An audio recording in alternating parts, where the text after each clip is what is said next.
साथियों नमस्कार, मैं राम प्रताप सिंह कुशवाहा। हमारे चैनल ज्ञान एंड नॉलेज की शाखा नर्सरी पाठशाला में आप सबका स्वागत है और अभिनंदन है।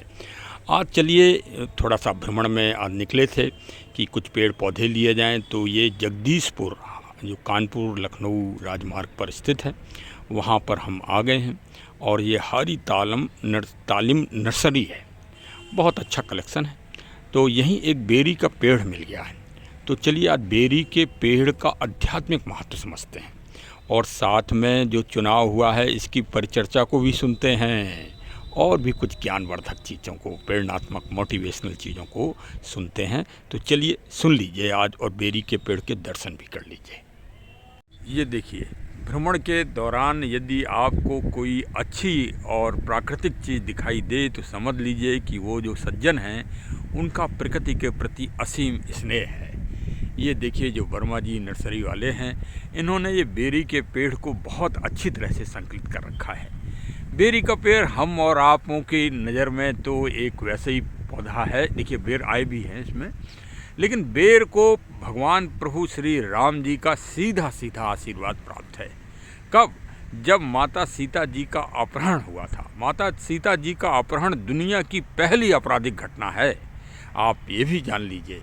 और पहली पूरी दुनिया में आप भ्रमण कर लीजिए और आध्यात्मिक साहित्यों को पढ़ लीजिए, माँ सीता जी का अपहरण किसी आतंकवादी दस्कंदर रावण के द्वारा की गई आपराधिक घटना दुनिया की सर्वप्रथम आपराधिक घटना है। उस आपराधिक घटना में बेरी के पेड़ ने एविडेंस दी थी, साक्ष्य जिसको कहते हैं आज की भाषा में। अभी कल गृह मंत्री जी ने नया साक्ष्य अधिनियम बना दिया है। अंग्रेज़ों वाली गुलामी वाला साक्ष्य अधिनियम अब समाप्त हो रहा है। तो चलिए ये भी जानकारी देखिए, अपडेट रहिए। हाँ, तो बेरी के पेड़ को आशीर्वाद प्रभु श्री राम जी ने दिया था। बेरी ने एविडेंस दी थी भगवान जी को, तो उन्होंने कहा था कि पेड़ को जितना काटा जाएगा उतना ही अच्छा प्रफुल्लित होकर ये बढ़ेगा।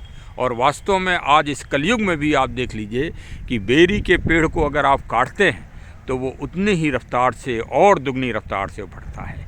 लोग बाग कहते हैं कि अरे इन पुराने कथनों में, पुराने वाक्यों में कोई सत्यता नहीं है। अरे सत्यता तो विज्ञान दिखा रहा है, सत्यता तो प्रकृति दिखा रही है। हम लोग तो अंधे हैं, माया के चक्कर में, मोह के चक्कर में देखते ही नहीं। दुनिया में प्रभु के जो चमत्कार हैं उनको हम देखते नहीं। कस्तूरी कुंडल बसे ऐसे मृग ढूंढे बनमाएँ, कस्तूरी कुंडल बसे मृग ढूंढे बनमाएँ, ऐसे घट घट राम हैं दुनिया देखत नाए। वाह भाई वाह। तो प्रकृति में वास्तव में ईश्वर का अंश विद्यमान है और प्रकृति का संरक्षण बहुत ज़रूरी है।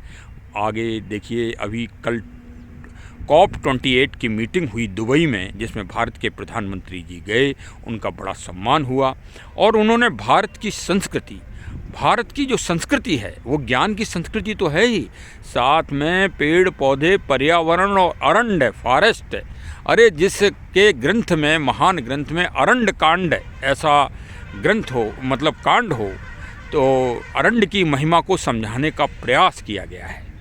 और चलिए अब देखिए, ये कल जो चुनाव का परिणाम आया है 5 राज्यों का, इसमें भी जो ये 5 राज्य हैं ये बहुल आदिवासी वनवासी से ओतप्रोत हैं इनका। अगर आप मतदाताओं का संकलन निकाला जाए तो अब सरकार बड़ा ध्यान दे रही है आदिवासियों के जन जागरण के लिए। और यदि आदिवासियों का विकास होगा तो भारत का भी विकास चरम सीमा पर होगा। विकास देखिए, जिनका विकास हो गया है उनका विकास करना सरकार का दायित्व तो नहीं है, वो तो अपने आप ही कर लेंगे। चाहे वो सवर्ण में हो, चाहे मध्यम वर्ग में हो, चाहे SC ST में हो, चाहे OBC में हो, किसी में भी हो। जो गरीब हैं, वास्तव में जो गरीब हैं और जो समाज से कटे हुए थे, उनको मुख्य धारा में लाना ही सरकारों का काम है और वही वर्तमान सरकार कर रही है।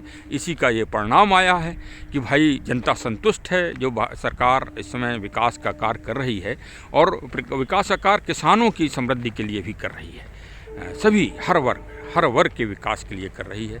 तो चलिए साहब, क्योंकि ये विकास परिलक्षित भी हो रहा है, देखिए इतने पौधे अच्छों का संकलन, वास्तव में आपका मन खुश हो जाएगा। तो घर में ज़रूर पौधे लगाइए। अब दूसरे ब्लॉक में हम नर्सरी में जो भी बहुत अच्छी प्रजातियां हैं, विशेषकर बोगनविलिया की व अन्य चीज़ों की, उसको दिखाएंगे। क्योंकि ब्लॉक बड़ा हो जाता है तो वो अलग सेपरेट बना रहे हैं। अब हमारे चैनल को सब्सक्राइब कर लें और मिलने जुलने वालों को फॉरवर्ड कर दें, बेल आइकन की बटन दबा दें, जिससे हमारे नोटिफिकेशन आपको तुरंत मिल जाएं। और अद्भुत आध्यात्मिक जानकारी प्रकृति और नेचर की हमारे चैनल से प्राप्त करते रहें। साथ में सामयिक घटनाओं पर भी, सामयिक घटनाओं का बहुत अच्छा विवेचन श्री रामचरितमानस जी को आधार बनाकर हम करते हैं। लोग बाग कहते हैं कि श्री रामचरितमानस में क्या है, तो वही थोड़ा सा उनको संतुष्ट करने के लिए कि वो लोग भी प्रभु राम जी के उससे जुड़ें, जो महान परंपरा है दुनिया की, उससे सकारात्मकता प्राप्त करें। तो चलिए साहब, बहुत बहुत धन्यवाद। जय हिंद, जय हिंद, जय।